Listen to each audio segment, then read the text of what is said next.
ছাত্র জনতা ঐক্যবদ্ধভাবে গত 5ই আগস্ট যে বিপ্লবের মাধ্যমে খুনি ফ্যাসিস্ট হাসিনা সরকারকে বিতাড়িত করে আবার পুনরায় স্বাধীনতার জন্ম নিয়েছে বাংলাদেশ। সেই স্বাধীনতা আবার নস্যাৎ করার জন্য এক চক্রান্তকারী আমাদের হিন্দু ভাই বোনদেরকে নিয়ে গভীর ষড়যন্ত্রে লিপ্ত হয়েছে। সেই ষড়যন্ত্রকে রুখতে আমাদের আজকের এই অবস্থান করেছে। আমরা আপনাদেরকে স্মরণ করিয়ে দিতে চাই, বারবার ঘুঘু তুমি ধান খেয়ে যাবা, এই সুযোগ আর তুমি পাবে না। আপনাদেরকে স্মরণ করে দিতে চাই যে স্বাধীনতা এই ছাত্র জনতার মাধ্যমে অর্জিত হয়েছে। এই স্বাধীনতা বাংলার বুক থেকে আর কোনদিন পরাধীন হবে না ইনশাআল্লাহ, যতদিন আমরা বেঁচে আছি। মানুষ এখন বিশ্বাস করতেছে, মানুষ বুঝতেছে বিএনপির কতখানি। আজকে বিএনপি না থাকলে মানুষের বসবাস করে অশান্তির সৃষ্টি হয়ে যেত। কেননা বিএনপি সর্বদাই তারা প্রেস কনফারেন্স করেছে, তারা আন্দোলন করেছে, তারা আরো অনেক কিছু করেছে, বিদেশে কাজ করতেছে। আমাদের নেতা অ্যাক্টিং প্রেসিডেন্ট চেয়ারম্যান তারেক সাহেব উনি ওখান থেকে উনি আন্দোলন করতেছে। আজকে দেখছেন তো আমাদের আন্দোলনের নেতার ব্যবহার, তাদের অবস্থা দেখছেন। তার নামও বলতে চাই না, এখন আমি নাম বলে তার কোনো অ্যাডভার্টাইজমেন্ট করতে চাই না। আমাদের নেতার দিকে দেখেন, আমাদের নেতা কত সুন্দর ভাবে করতেছে। এবং আমাদের দেশ নেত্রী খালেদা জিয়া যে মা আমাদের, তার জন্য, তার মুক্তির জন্য আমরা কত আন্দোলন করেছি। প্রত্যেকটা কথা মিথ্যা কথা বলে তারা এই দেশকে লুণ্ঠন করেছে, এই দেশের অর্থনৈতিক অবস্থা ধ্বংস করেছে। বিগত আন্দোলন সংগ্রামে আমি দায়িত্ব নেওয়ার পর পুরো উপজেলা থেকে ঋণ করার দায়িত্বটা আমার হাতে দিয়েছিল। কোন নেতাকে ঋণ করছি, গাইবান্ধা যাইতে হবে, কিন্তু আসলে গাইবান্ধা নিয়ে যেতে পারিনি আমরা, কারণ প্রোগ্রাম বেশি গাইবান্ধাতেই হচ্ছে। মাঝে মাঝে কিছু প্রোগ্রাম আমাদের উপজেলায় হয়েছে, হয়তো সেখানে পাওয়া গেছে বা পাওয়াই যায়নি, এরকম নেতার আবির্ভাব আজকে হয়েছে।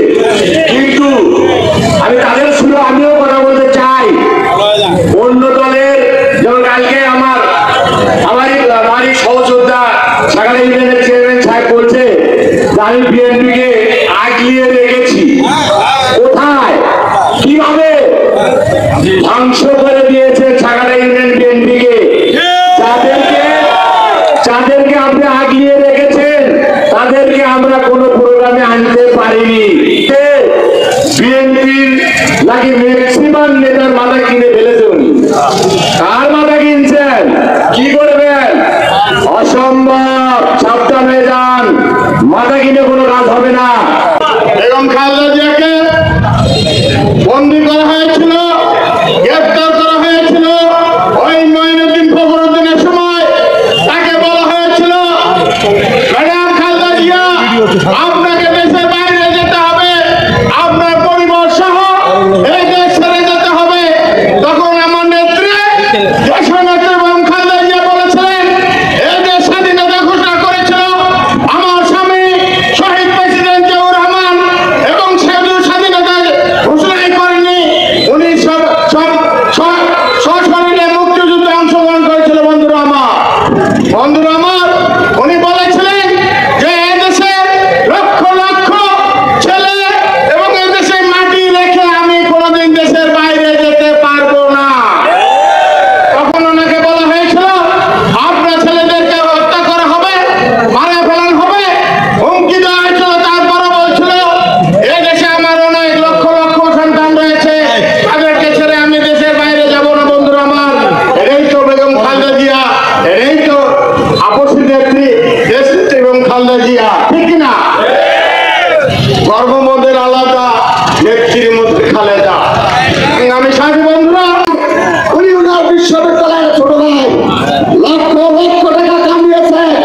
এই কয় মাসে এই টাকাগুলো জনগণকে ফেরত দেওয়ার আহ্বান করাচ্ছি। আমি বক্তব্য দীর্ঘায়িত করবো না। যে 17 দিন ছাত্র জনতা আন্দোলন করলো, দেশকে স্বাধীন করলো, সেই 17 দিন আমি আমার সাগাটা থানার 3 ভাই আমাদের সহ প্রতিটা দিন দুর্বল সহ গেছে, ভয়ঙ্কর দিন গেছে। সেই বেলাকে বলছি বন্ধুরা আমার, আজকে অনেক বন্ধুকে দেখতে পাচ্ছি যাদেরকে চিনতেছি না